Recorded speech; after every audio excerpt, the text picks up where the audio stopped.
అందరికి నమస్కారం. 1 minute మీరు ఉండండి.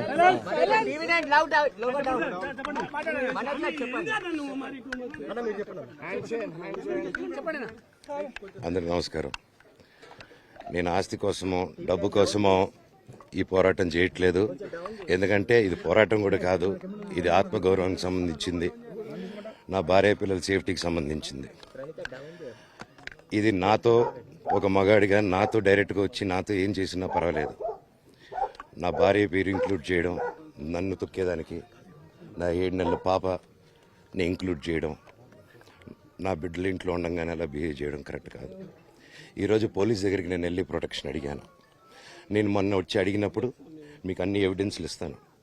ఎస్ఐ గారు ఇక్కడి నుంచి వచ్చి నేను ఇస్తాను సార్ ప్రొటెక్షన్ చూపించాను. బౌన్సర్లు అందరూ అక్కడ దాక్కున్నారని చూపించాను.